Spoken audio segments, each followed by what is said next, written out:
Hi guys, my name's Seb Tudor. I'm the man on the Silver Mountain, and welcome back. Now today I want to talk about the whole Facebook Advertisers thing that happened last week, and it's targeted. It's about targeted advertising, and it's Facebook has run into a problem, and that is that targeted advertising is a great way to work, and it's the same kind of problem that YouTube has run into, which is again why I kind of want to touch on this, considering I've talked about this a fair amount in the past. But like they instated a system which is kind of like the tags on YouTube or tags on anything actually, whereby it allows for, or it allowed rather, for advertisers to come in and they could type in words, and anyone else that had typed in that word, it would just instantly sort them out, find them, and apply those ads to those people. So, for instance, the thing that came up, that really came out and was poignant, was the fact that you could type in Jew hater, and it would find someone that had kind of attached themselves in that way or described themselves in that way, mentioned it in comments, mentioned it in the things that they had on their profile or whatever else, and it would directly apply adverts to those people. Now obviously you can see where that would be a problem, because then it's you've got collectives potentially advertising to other people directly the are already that way inclined, and so it gets all swept up in one direction. In which case you had the whole, oh, we've shut it off, and then they've reinstated 5,000 targeting options for advertisers, which include basic terms like nurse or teacher or things like that that are just often used, but otherwise not kind of hugely, they're not offensive or anything. They're just actual descriptions rather than the things that were being put in otherwise. And you had Sheryl Sandberg, the COO of Facebook, and royal pain in the arse to anyone else who's really listened to much of what she has to say in more recent years. There was a point where I actually thought she made some good points, but more recently it's been kind of disappointing from her. But she came out and she went, yes, it was totally inappropriate and it was a fail on our part. And it's like, you think you allowed people complete freedom over what was essentially a search engine for people to apply adverts to. When would that have been a good idea? Like, it feels like almost the opposite situation to YouTube, where with YouTube it was, oh well, we've not constrain, we've constrained things too much, and as a result things are being funneled too tightly towards certain people, and now they're trying to rectify that, but they're still not doing particularly well, and they're not looking at the right areas, and they're also trying to overreach with the things that they're trying to cancel out and things they're trying to control, or at least they are now. Whilst Facebook, they didn't constrain anything, they just left it so wide open, and as a result it's led to this rather unsurprising kind of problem. And there's like there are a few people going, oh yes, well what else was going to happen, but you've got a few people going, oh well, this what a surprise. It's like, well no, these people, they're not thinking about what they're doing. Yeah, they're not instating like good systems with reasonable confines, with good reporting systems from users, and stuff like that. They're throwing in these systems that are completely hidden from people, that can only really be used by people in the position of kind of power and money and privilege, either working for a company or having the capacity to put stuff up by themselves on the advertiser side of things. And it's a bit of a mess. And the thing that one of the more reasonable arguments that I've heard is, so you've got Facebook, which is used all over the world. You've got millions and millions of users. Same with YouTube. You've got over 1 billion users, individual users on YouTube, and yet you've got some like the one that it was compared to was General Motors, where General Motors in the United States has 207,000 full-time employees. Facebook only has about 17,000. And it's like, well, you're obviously making... You're a big company. You're making a fair amount of money. There's still high unemployment across huge swathes of the planet at the moment, especially in the Western world, where where like jobs are being taken away by automation in certain areas, and due to other things, they're being, certain jobs are just getting phased out in favor of others that people aren't prepared for, aren't trained for, aren't really interested in certain ways, but need doing. Jobs that people would be interested in doing, there's just such limited access to, and yet you've got all this money, all this reach, and yet you're saying you can't afford maybe another few hundred people to just check all of this stuff for you. It's like there's a lot of stuff on Facebook and YouTube, but the companies running these platforms are gargantuan. They are huge in terms of their reach, in terms of their scope, in terms of their assets. And so, you're really suggesting that you can't afford a few more people to just make things run more smoothly for both you and them.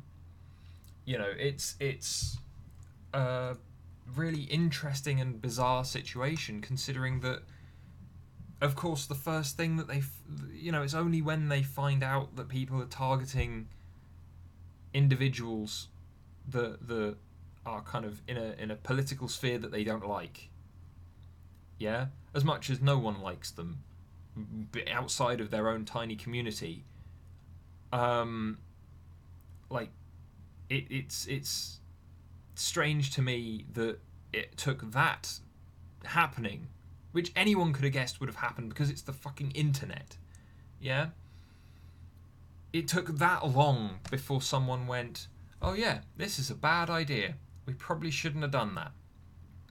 And it probably wasn't even the people at the top. It was the people much further down.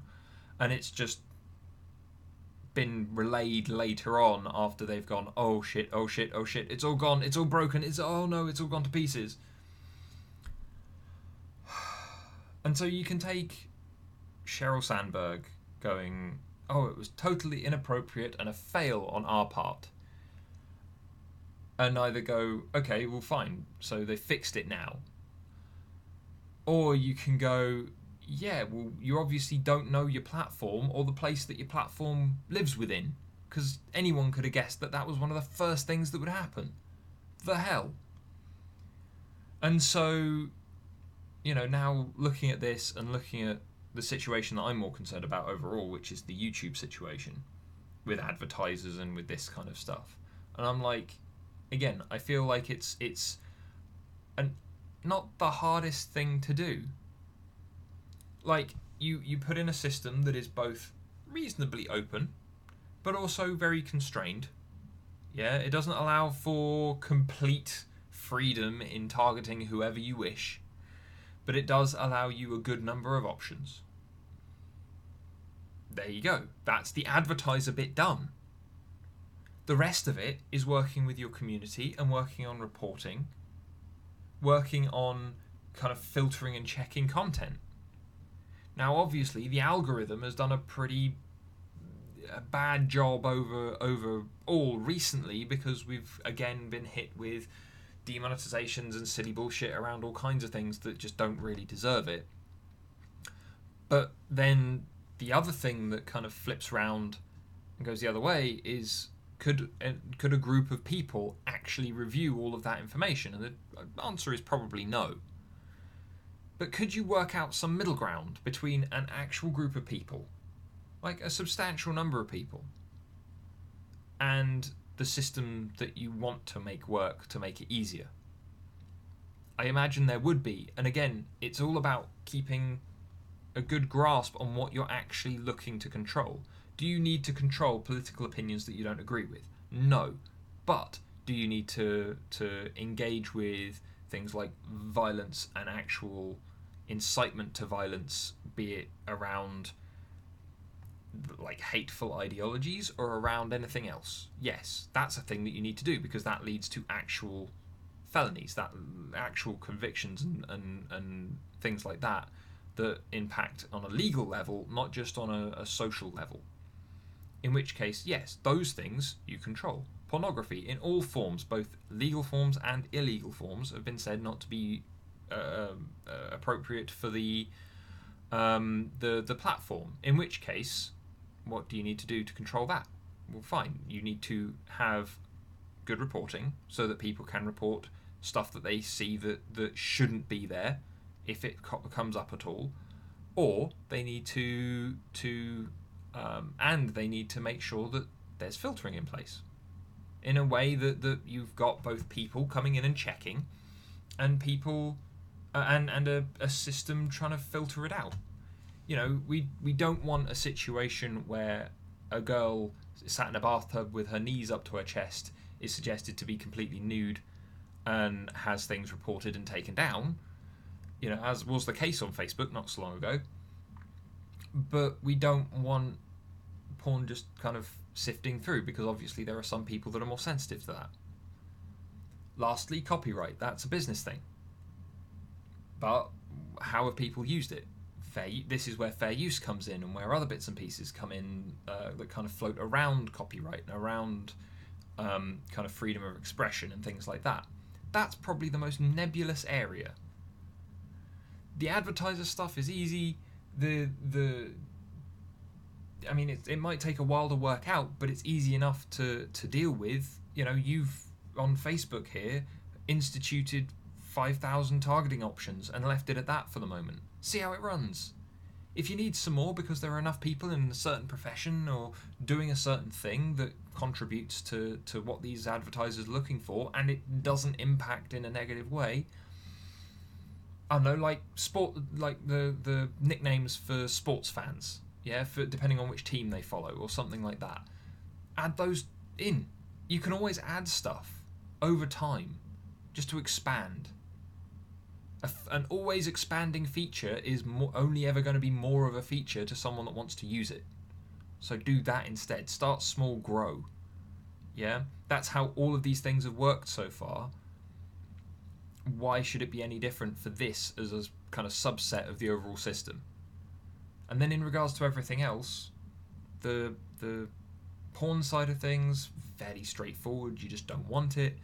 The things like incitements to violence and actual violence and things like that, again, not the hardest to work out there. You know, it's all about context and kind of less about just what's on the screen and more about why it's there.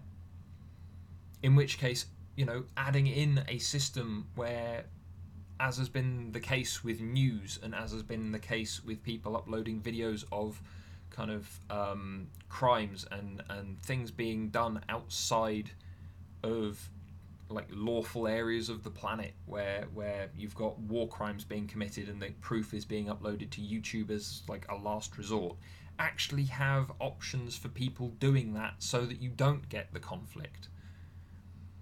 If you give the creators the tools to better inform you, then they're going to better inform you and you'll be able to properly like work out where the content should sit.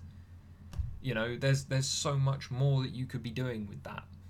You know, considering that Facebook wants to do more video and wants to do more kind of general media stuff, then they could take a leaf out of YouTube's book, and YouTube could take a leaf out of their book, and they could actually make it work much better if maybe even also they work together some more.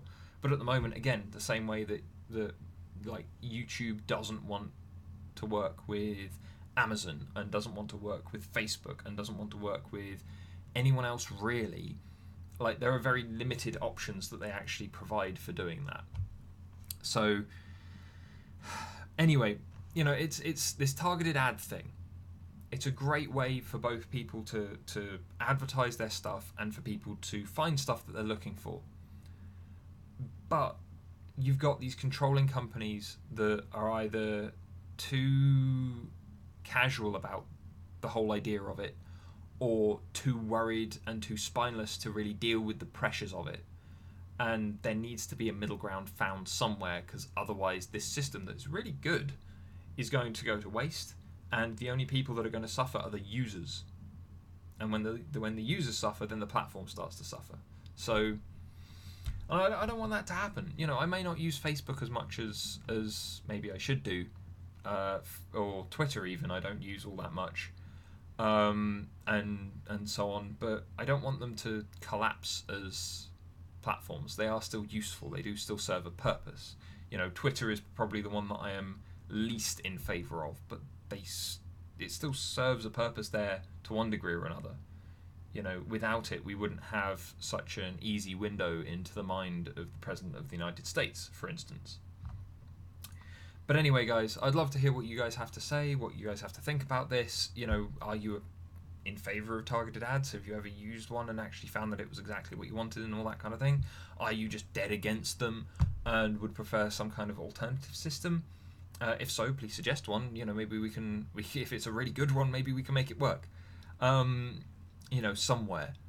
But yeah, let me know what you guys have to say about this, especially in regards to the whole Facebook going one way and YouTube going the other, and where we can maybe find that middle ground, if we could maybe slap some people and bash some heads together in the nicest of ways. So yeah, otherwise, thank you very much for watching, guys, and I'll see you in the video tomorrow. Take care. Thank you very much for watching, guys. If you enjoyed this video or found it interesting, then please drop us a like, share this video, and subscribe for more. And I'll see you in the video tomorrow. Take care.